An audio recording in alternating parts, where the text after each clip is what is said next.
SwayamPrabha. Digital India. Educated India.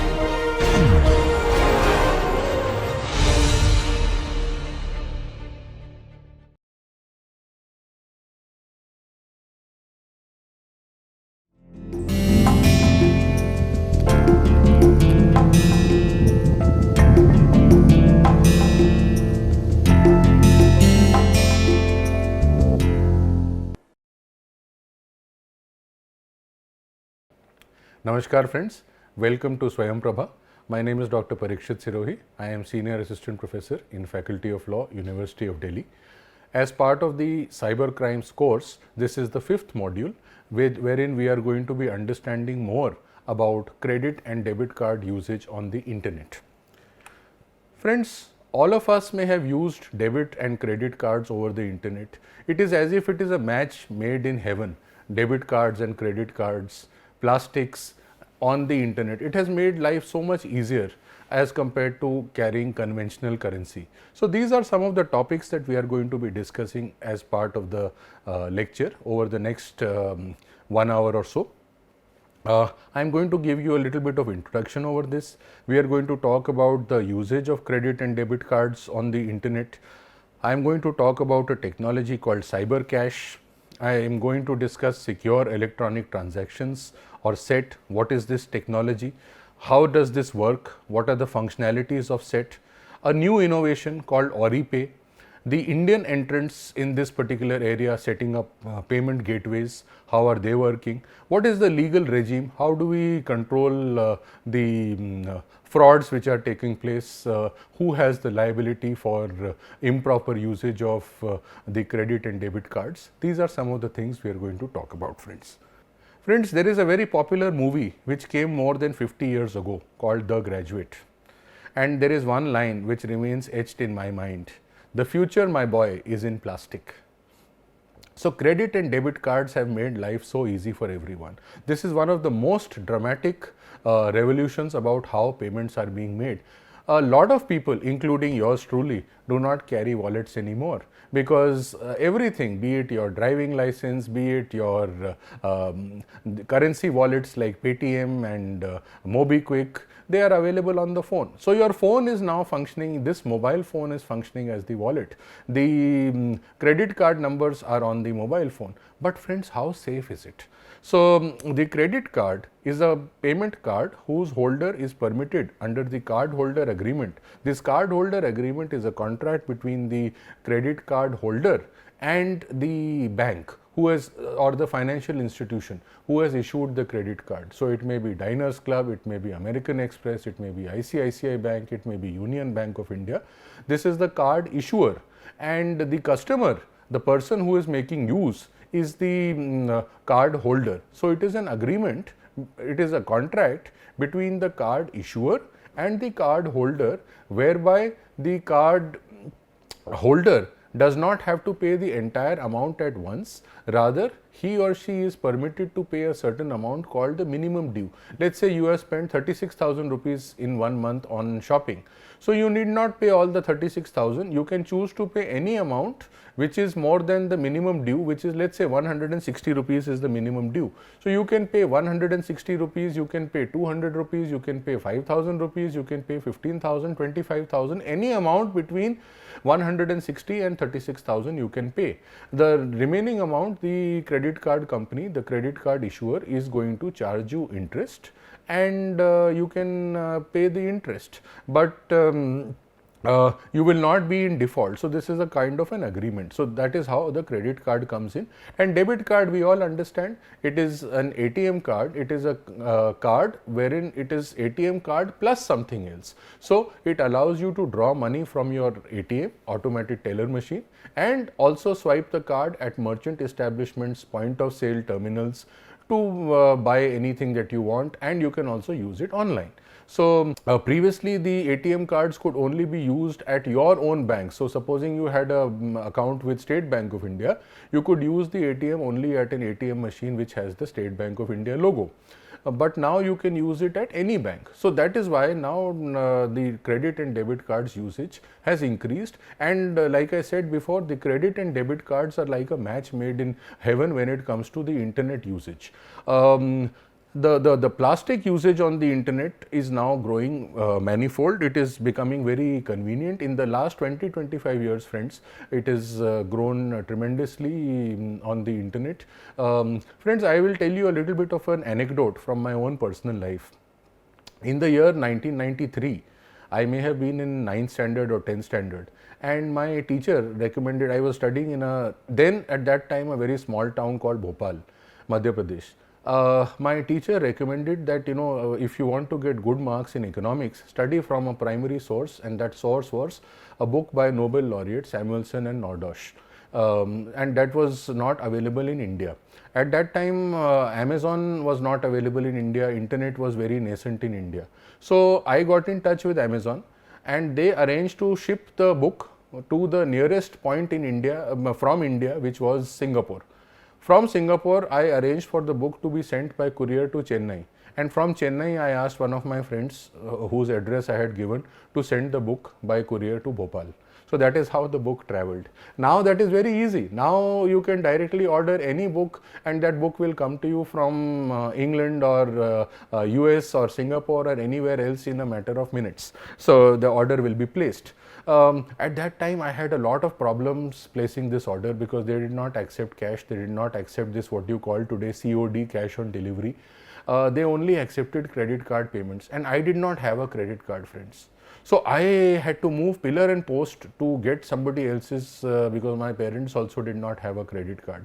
In small towns, generally this concept was not heard of. My parents did possess ATM cards, but that was not what they were looking for. So I had to ask somebody else who lived in Delhi to have his permission to use the credit card number and the card identification number to place the order with Amazon.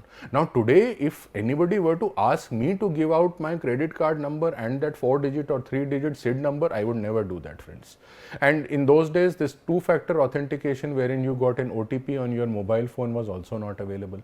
So those were simpler, more innocent days. So, but we live in today's era. So in today's era, the internet makes use of plastic, and internet establishments, e-commerce establishments, or for that matter even real world establishments, if they are not accepting digital payments, if they are not accepting payments through payment gateways like Paytm or MobiKwik or Google Pay, or they are not accepting plastic money, the credit cards or debit cards, they are going to lose business. So the establishments are coerced into having the plastic money. And how does this plastic money work on the internet, friends? They are EDC machines, or electronic data capture machines, which are very similar to what you see in a petrol pump or in a establishment where you go to buy a sari or a clothing material, any credit card POS terminal, any debit card POS terminal.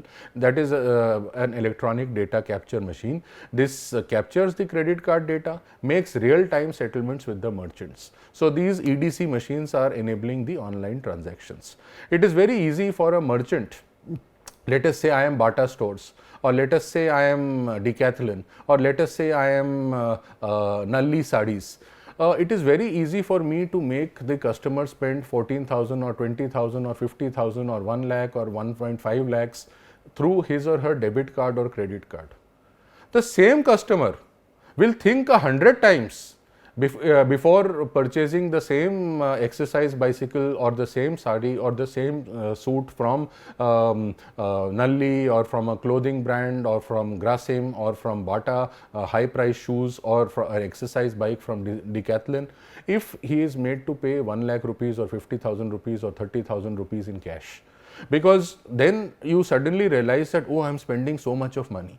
But spending plastic money is very easy for the customer. It only realizes later when he is settling the bill with his credit card company or when he sees the statement of his debit card from his bank. So the customer is highly unlikely to spend the same amount of money in cash or even by check, friends. So so that is one more reason why merchant establishments like, or rather I should say are forced to like, plastic money. Friends, the usage of debit cards and credit cards on the internet, like I mentioned, because of the reasons of convenience, because of the reasons of ease of use, they soon became the favored currency of e-commerce internet. Because e-commerce and internet involves a transaction wherein the buyer and seller are not seeing each other. Let us say you need to go and buy something from your favorite stationery shop. You will have to go to the shop, go to the shopkeeper, ask him how he is doing, he will ask you how you are doing. You will have physical contact. Whereas in the internet, you simply go to your favorite e-commerce site, you go to Amazon, you go to Flipkart, you go to eBay, wherever you are going, you click on that particular notebook or pen that you wish to buy, and there is no physical contact with the seller. When you are going and meeting someone face to face, a check or cash may be more convenient. But when there is no face to face contact, then a check or cash becomes doubly inconvenient. The physical paper, there is no requirement for it to be passed, and that is why it becomes the favored currency of internet merchants, friends. You simply go onto a website, you type your debit or credit card number, but please see that the website is secure. You type your debit card or credit card number, you type your card identification number, you will get an SMS or you will get an email, because that is two-factor authentication, about which we spoke about in the previous classes, lecture number 2 and 3. And you will be directed to the payment website, and soon enough the payment will be done.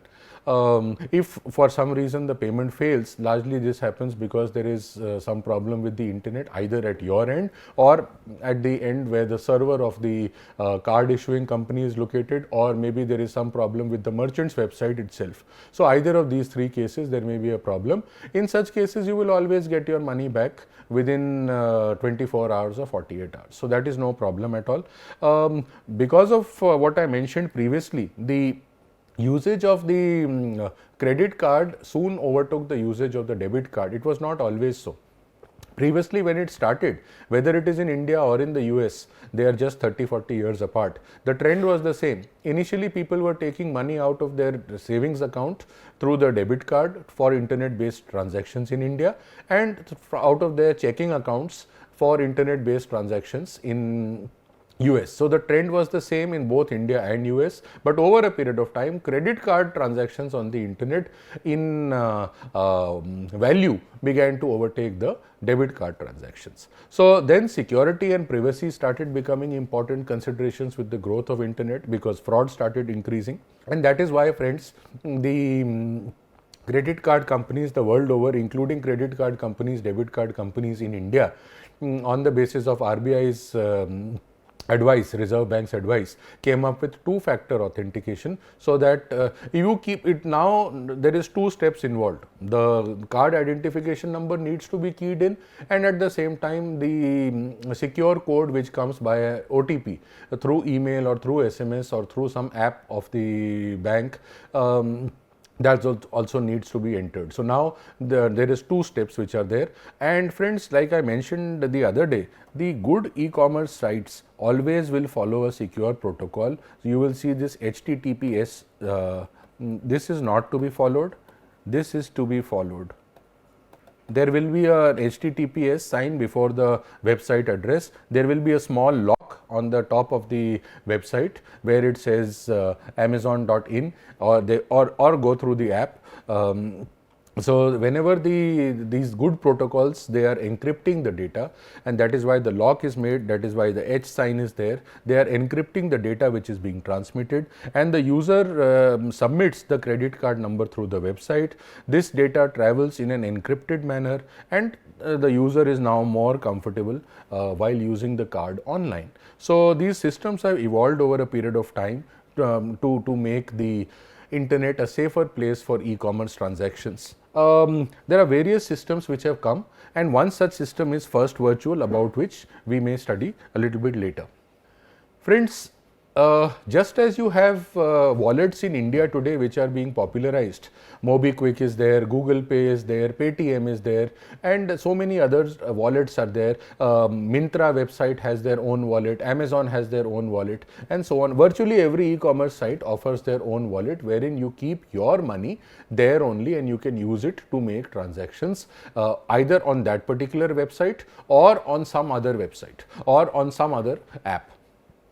So friends, this is how wallets actually assumed. I have came into existence, how they evolved. I have taken the example of one of the oldest wallets in the world, CyberCash. So this came into US, and this is one of the most early. So that because it is one of the most early, friends, it does not offer many of the functionalities which today's wallets offer. So it is one of the most initial wallet software programs, and modern day counterparts like Paytm, MobiKwik or Google Pay, they work on the same principle. The user has to go and register, wallet ID is created, and you can add one or more payment methods. They may be debit cards, they may be credit cards which are attached to that particular wallet ID, and these will become the payment method. So every time that particular wallet ID is used on any website to make a transaction, you have to just choose which payment you want to make. So just as today I may have one credit card issued by HDFC Bank and one issued by ICICI and another issued by American Express, I may have a savings bank debit card for SBI. So I have these 4 payment methods which I have put on my wallet ID, and accordingly I may choose whichever wallet ID I may want to use. So the wallet ID is there, the payment methods are there, the merchants are required to open an account with an acquiring bank which supports the internet transactions using the such system. All such banks were required to install CyberCash Internet Payment Software System, SMPS. So which enables real-time communication and real-time communication with the customer's wallet and servers of CyberCash. Customer sends the money, it goes to CyberCash's server and then goes to the merchant's establishment. The merchant has also got the CyberCash system installed, the CyberCash software installed, and so basically the money is going from the customer's wallet, if you will. I am just explaining in a very basic term. The money is going from the customer's account on CyberCash to the merchant's accounts on CyberCash, and then the merchant will transfer from his account on CyberCash to his bank account. So just as the customer is putting in money into the account or wallet on CyberCash, either by debit card or credit card. So it works like any other contract. Only thing is, this is an electronic contract. So people have gone, the merchants have gone and established accounts on or wallets on this particular platform, and customers have gone and established their own wallets on this particular platform.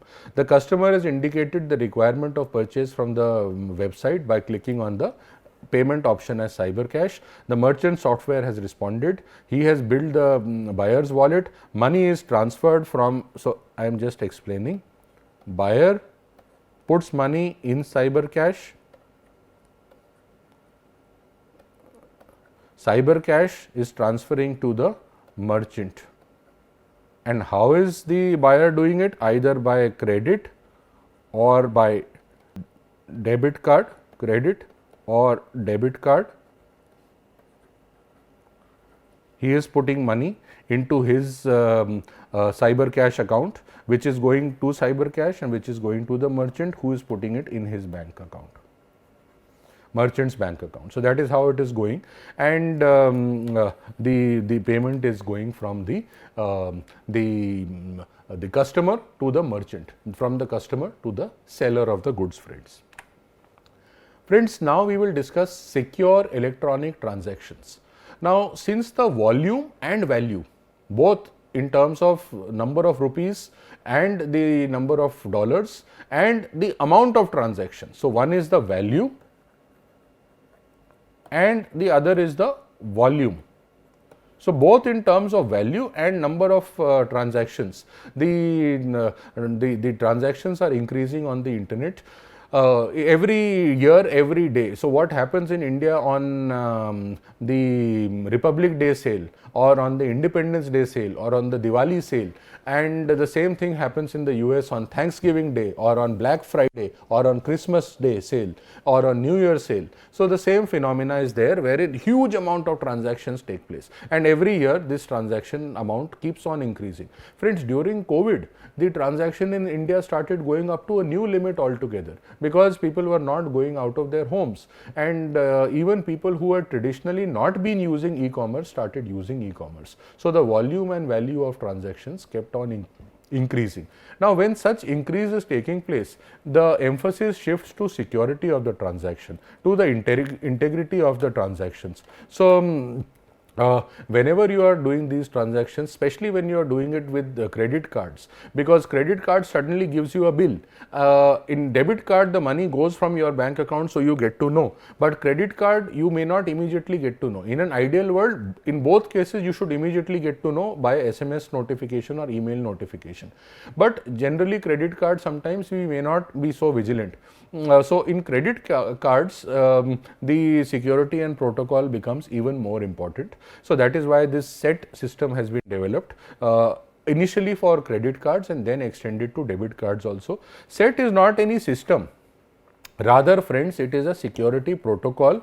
It is not any system for enabling payments. No, it is not any system for enabling payments. Rather, it enables these payments to take place in a secure manner. It is a security protocol. It enables the transactions to take place in a more secure manner, friends. It uses different encryption and hashing techniques. So hash function means encryption. In my next lecture, I will be talking about encryption techniques. So hash is one of the very important techniques of encryption. So hashing techniques, encryption techniques are used to encrypt the payments. The development of this secure electronic transactions, or SET, was a pet project, and major card issuing companies like Visa and MasterCard came together to support the development of this particular project. Friends, technology majors like Microsoft provided the secure transaction technology, or STT, for the development of this platform, and Netscape, which provides so many software solutions including Netscape Navigator browser, provided the secure socket layer, or SSL technology, which only they had at that point of time. So so many majors like Visa, Master, Microsoft and Netscape have come together to support this particular technology, friends. This SET protocol restricts revealing the credit card details. Even the merchant does not get to know the credit card details, friends. It is encrypted. The merchant will only get to know this. The last 4 digits of your credit card number. Your entire credit card number is not revealed. The first 8 are not revealed. The last 4 will be revealed, assuming it is a 12-digit number. If it is a 16-digit number, you will only get to know the last 4. Similarly, if it is a 15-digit number, you will again get to know only the last 3. The American Express credit card numbers, for example, are 15 digits. So you will only get to know the last 3. The first 12 will be encrypted. In the case of 16 digit, the first 12 will be encrypted and last 4 will be visible to the merchant.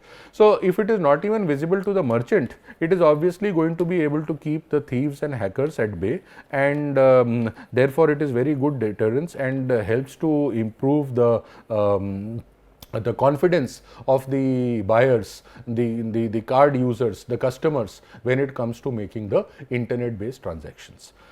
Friends, the SET protocol restricts hacking because it operates on a NTK basis. It does not reveal information more than what is needed. What is NTK? Need to know. So whenever we are working in environments where we need to keep secrecy, it is best to work in need to know basis. For example, when people go and work in law firms as interns or as employees, they are made to sign no disclosure agreements, so that you don't reveal more information than is necessary about what kind of work you do. The same may be when you are working in an organization like ISRO, or you are working on developing some new technology for which patent may be required at later point of time. Friends, SET protocol includes certification authorities for making use of standard certificates. This is one such certificate. Who all are the persons which are involved? This is very important. The customer or the credit card or debit card holder is one participant. The card issuer, which is the customer's bank or financial institution, is another participant. The merchant, the merchant's bank, the certifying authority. The certifying authority is actually the one who is giving the certificate. Who gives the certificates? So in India, there is an organization in the IT ministry called the Controller of Certifying Authorities. They appoint these certifying authorities. So this officer is appointed under the provisions of the Information Technology Act. He appoints the certifying authorities, and these certifying authorities give you this kind of a certificate. This kind of a certificate means that the website has some kind of safety. Friends, go on to any website and ask to see the certificate of that website, the security certificate of the website. Every website has a security certificate. These are some top level security certificates, friends, starting with X. So whenever you go and see the security certificate of any website, you will get to know it has been issued by a certifying authority who has been appointed by this government officer called the Controller of Certifying Authorities. So friends, how does the SET work? What are the functionalities? It provides some major functions.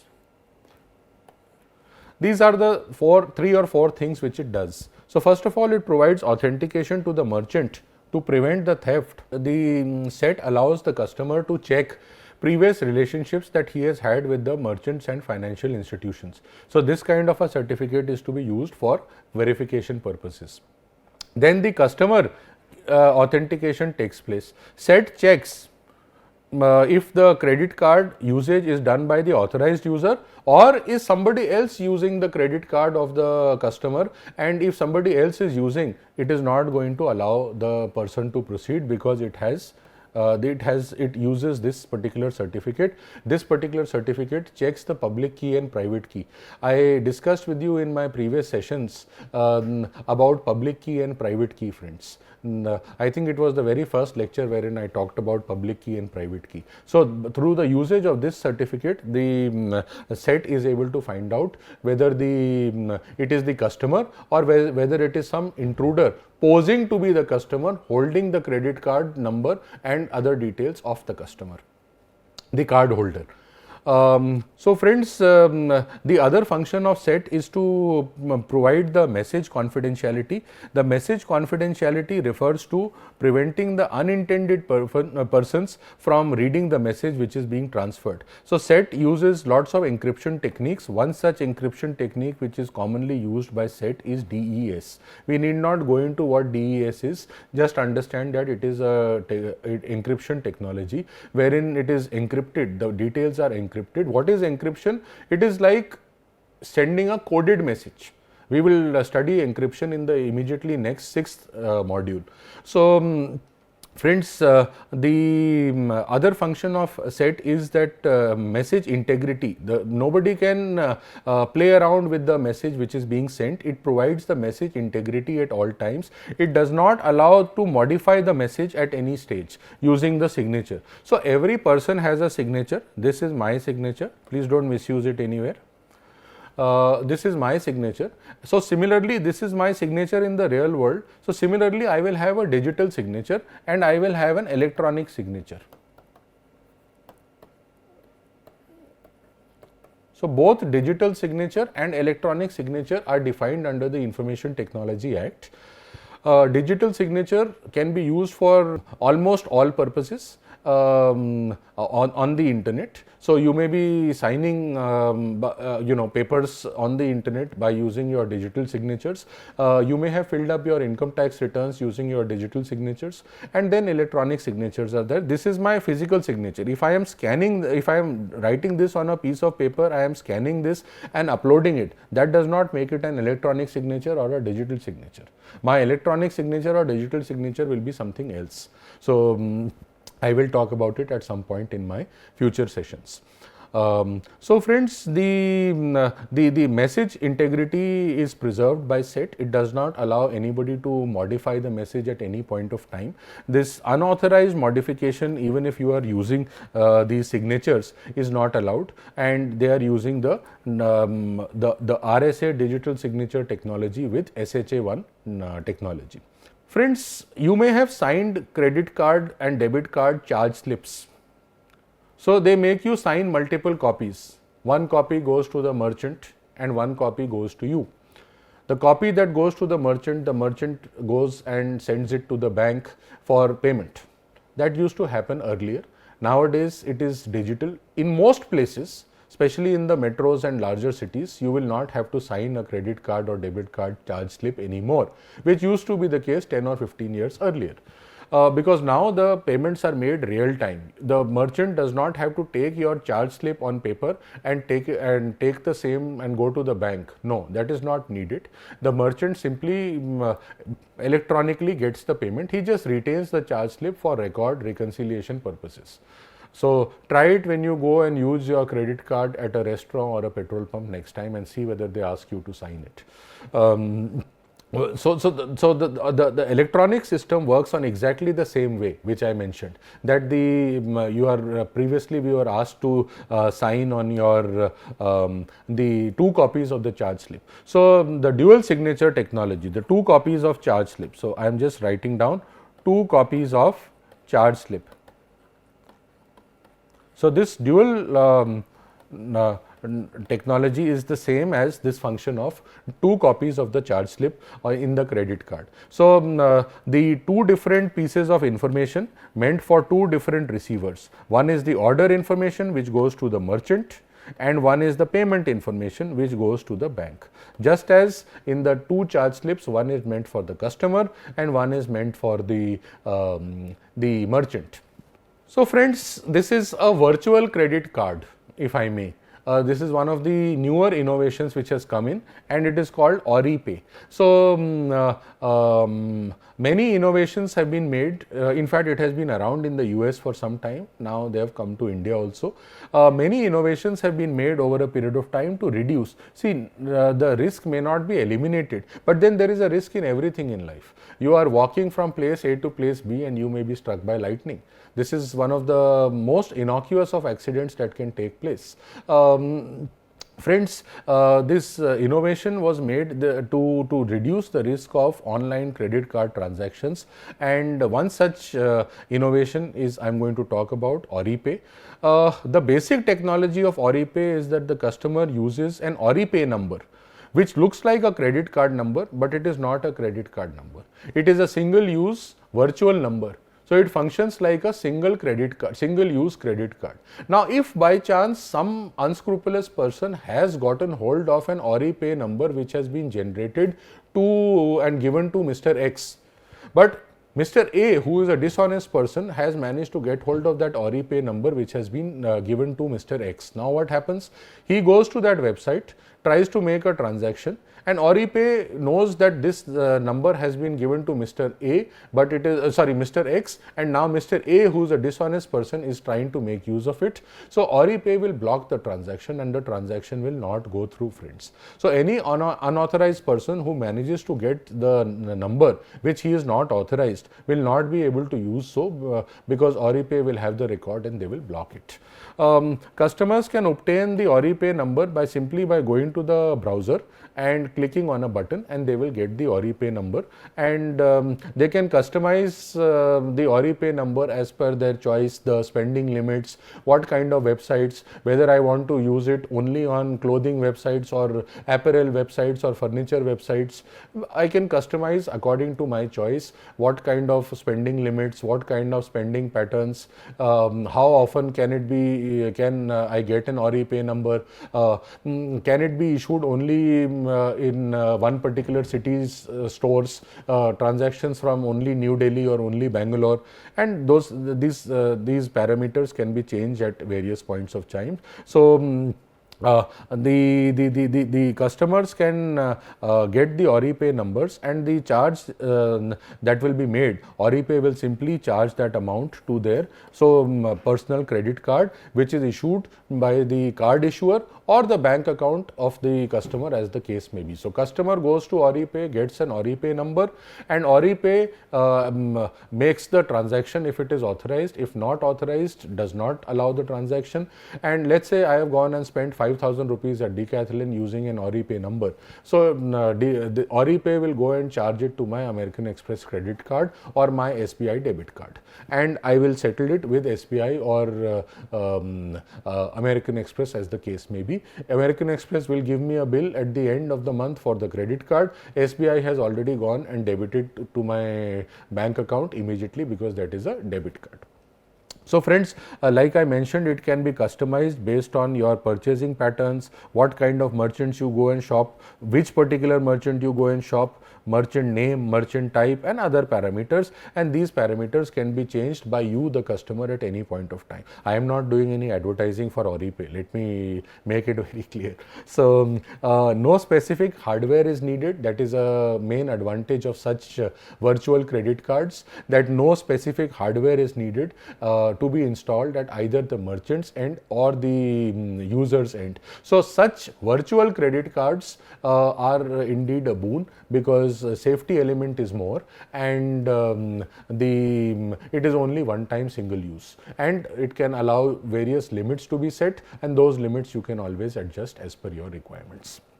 Friends, lots of Indian entities, Indian companies have entered the space of payment gateways, payment intermediaries over the years. This is because the Indian population post 1995 has really woken up to internet, and especially in the last 5 years, especially after or during the COVID period, even more. So now, even if you go to the tier 2, tier 3, tier 4 cities, even the smaller cities, villages, you will find internet penetration. UPI and UPI Lite is there for internet based transactions in India. Even if you are only 2G internet is available, friends, UPI transactions will still go through UPI Lite. This is a very revolutionary thing which has come in India. And recently, when the leaders of advanced countries like Australia and Japan and Germany and Italy have come to India, they have all been impressed by how fast India has actually been able to take these technologies to the people. So talking of payment gateways, SBI, ICICI, HDFC, the Paytm, Razorpay, PhonePe, Satyam, Sifi, these are some payment gateways which have started. Some have become big, some may not be so big, but SBI, ICICI, Paytm, HDFC, Razorpay, these are all very, very big. PaisaPay is one more. Payment gateways which have very large volume and very large value. So there is much room for innovation still, and these gateways are constantly being improved. So every week you will see new features that are being offered. Lots of technologies are coming in to make them safer, to have a better user experience. Innovation is key, and it is important that users must perceive these gateways to be safe. So not only should they actually be safe, the perception should be that they are absolutely safe. Friends, another very unique feature which I have found is a hybrid e-commerce model which has been developed by organizations like Vijay Sales, which is a consumer durables major. They sell things like washing machines, microwaves, cooking range, such kind of stuff, and S Kumars, which sells clothing. The Kasliwals are the owners of this S Kumar group. So both these organizations have pioneered a technique which is hybrid e-commerce. And what do? They have set up look and feel stores. The customer may look at the product, book it online. Even Decathlon has started doing that. You can book the product online, and you can then go and see it, how it works in the physical store, and you can make the payment in the store in whichever payment method that you like, so that you don't have to make a transaction over the internet. The reverse also you can do. You can go and look at a product in the store, and then you can pay for it online. So these hybrid e-commerce modules loans are doing very well, especially in the tier 2 and tier 3 cities. Vijay Sales and S Kumars are there. There are others also which I mentioned. Bajaj Electronics is also doing the same. Decathlon is doing the same. Very successful in some Indian cities.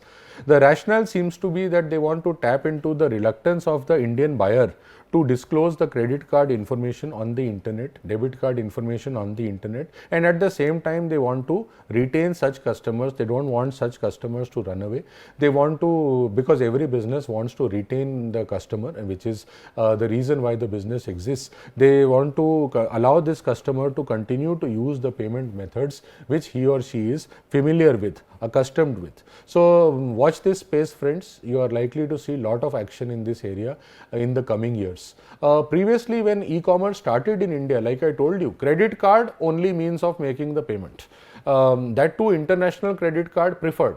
Then they started accepting debit cards. Then they started accepting cash on delivery somewhere around 2013-14, and that is when the e-commerce in India really took off.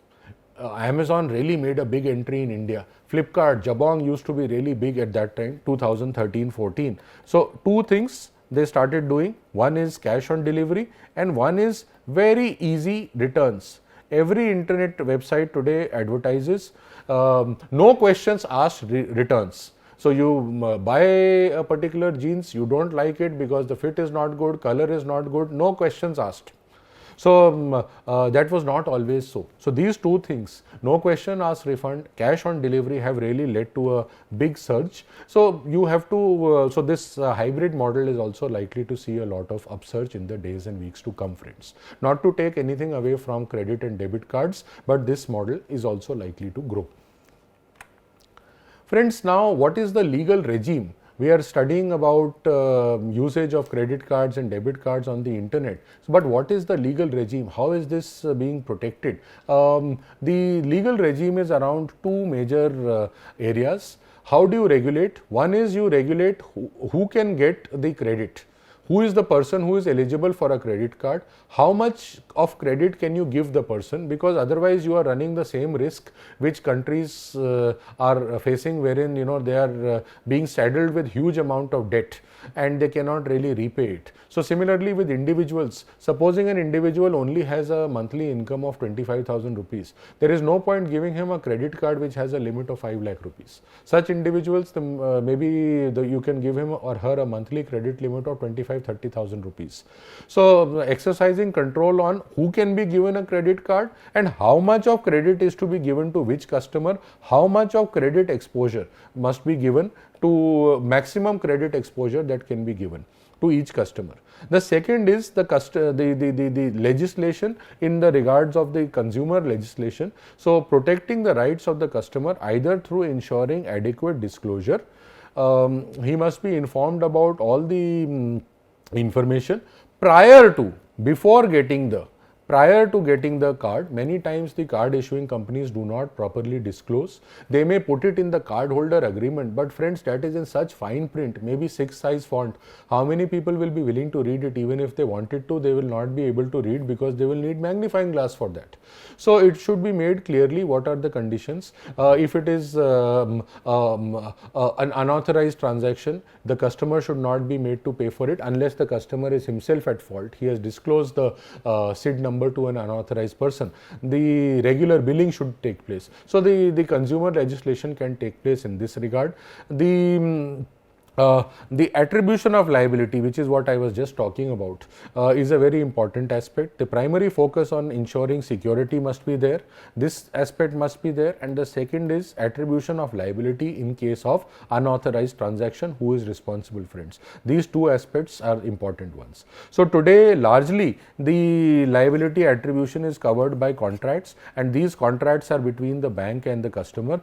Most of the time, if the customer were to read the contract, he will not use the credit card because the liability is imposed on him for every unauthorized usage. So there are exceptions, of course. For example, American Express has a different policy with regards to unauthorized transactions, provided the customer has been careful. So in case of First Virtual, the company which I was talking about earlier, the liability in case of fraud is entirely on the merchant. This also is not a correct position, because if the merchant has done due diligence, then why should the merchant suffer? The liability for unauthorized transaction should be on the person who is responsible for the unauthorized transaction, that is the person because of whom the unauthorized transaction could have taken place. It could be the merchant, it could be the customer, it could be the merchant's bank, it could be the customer's bank, it could be a combination of these persons, it could be some third party, it could be the customer's bank and the customer together, it could be the merchant and his bank together. Some liability may be that of the customer as well as merchant, jointly liable. So, these aspects really need to be resolved, and the law must make it very clear. Ideally, the attribution of liability should be in such a manner that on the person because of whom the fraud has actually taken place, the unauthorized usage has actually taken place, friends. So, the law has to evolve in this area. The customer must not suffer. The interest of the customer must be kept paramount. Unless the customer is at fault, he has been careless, he should not be made to suffer in case of the unauthorized usage of his or her credit or debit card, friend. Friends, to conclude, this is at first glance you may think that this is not only an issue of law, rather it is an issue of technology.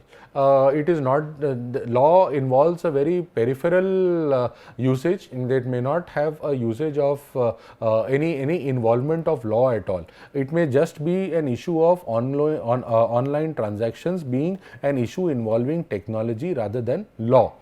So, questions like what is the liability in case of unauthorized transactions, they need to be asked, they need to be answered. Many of these questions do not have proper answers right now. The practices are varying widely from card issuer to card issuer, and from jurisdiction to jurisdiction. So, for example, American Express has one policy in India and another policy in EU, and another policy in Canada, and another policy in Africa, and another policy in US and Canada. So, the same card issuer may have different policies across jurisdictions. Within the same jurisdiction, you may have Visa following some policy, JCPenney following some policy, Diners following some policy, HDFC Bank following some policy, Master following some policy. So, that could be also a question. It needs some standardization. These questions need to be asked, must be answered, and the approaches should be standardized, because I said the practices are varying widely depending upon who is the user and who is the card issuer. Technology can answer some of the questions. Technology has made the internet transactions safer, but still law has a role, and such issues could be settled by contract, but we must remember that the whole purpose of maintaining or making or bringing in a statutory law is that the person who is in a superior position must not make any unfair use of the bargaining power. So, whether it is the bank, the card issuer, the merchant who is in a stronger bargaining position, they must not be allowed to use their stronger bargaining position to create a favorable position for themselves under law. When a statute is brought, we need to be very clear about what kind of the liability is there, and whether it has been disclosed to the customer in the beginning, how the system works, what is the possibility of misuse, what is the liability, on whom is the liability of an unauthorized transaction. Friends, whenever such an action is brought, and the question on whom the liability exists. So, you have studied in your Indian Evidence Act the question of burden of proof. There is a whole chapter on burden of proof, which is also retained in the new law, which is the Bharatiya Sakshi Adhiniyam, which has replaced the Evidence Act in 2023 December.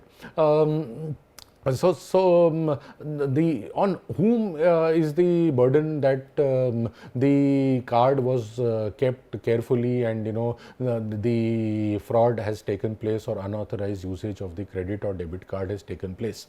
So, these are again some questions which need to be tackled. Liability, as far as possible, as far as possible, must lie with the person or party who is responsible for misuse. Now, like I discussed a few minutes ago, it may not be easier, it may be easier said than done. It may not be so easily ascertainable, but in the interest of equity, in the interest of fairness, the liability must be imposed only on the person because of whom or because of whose omission or commission the fraud has taken place. Friends, it becomes even more difficult because in cases of unauthorized usage, any of these parties, the customer, the bank, the customer's bank, the merchant's bank or the merchant, none of these persons are obviously involved in offences of commission. So, to establish offences of omission, as your criminal law teacher would have taught you, is far more difficult than to establish and prove offences of commission. So, on whom is the omission that is a more important aspect, and omission to prove becomes more difficult. Friends, it may be possible that in the future there will be more and more payment gateways. So, the government may have to choose which payment gateways are more secure.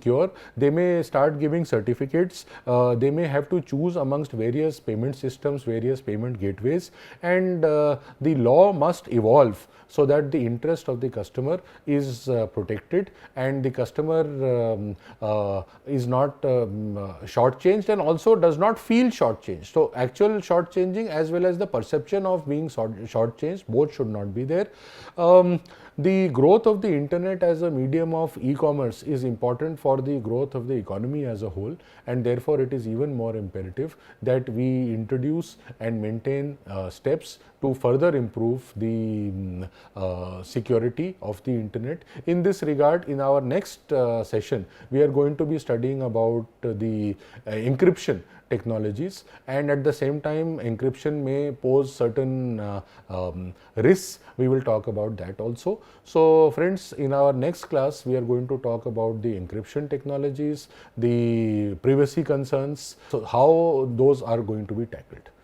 So, friends, the plastic money, whether it is credit card or debit card, is here to stay. It is just up to us how safely we can use it and what are the various facilities that are available for safe usage. We should be able to be smart enough to use those to our advantage. So, like I have mentioned previously, this is a very important point at the risk of repetition. That is why I am pointing out. Always check that the information that you are entering is traveling through a secure protocol, is traveling through the protocol wherein the data is being encrypted. The data should not be such that anybody can read it. Just to draw an analogy, you are writing a letter and sending it to your friend by post. Would you like it if somebody else were to intercept your letter, read it and put it back in the envelope and send it to your friend? You would not like that, because it is personal communication which you may be having with your friend or partner or wife or mother or father, whatever. It is a personal thing, you would not want it to be disclosed. So, similarly, friends, this is information which is your financial information. You would not want anybody to disclose, to get that information, to misuse it. So, always ensure that it is a secure site and it travels throughout in an encrypted manner. So, that is this encryption technology is available with all the good e-commerce sites, and never go to the untrusted e-commerce sites. So, where you have even the slightest of suspicion that the transaction may not be secure, friends.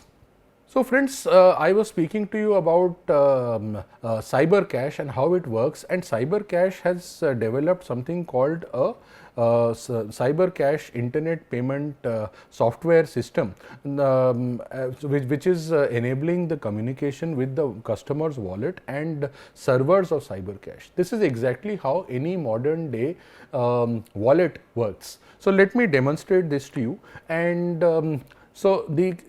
here is the customer. He goes to a particular website. Let's say the website is the merchant. Let's say the merchant is Amazon. or decathlon. The customer may have a credit card,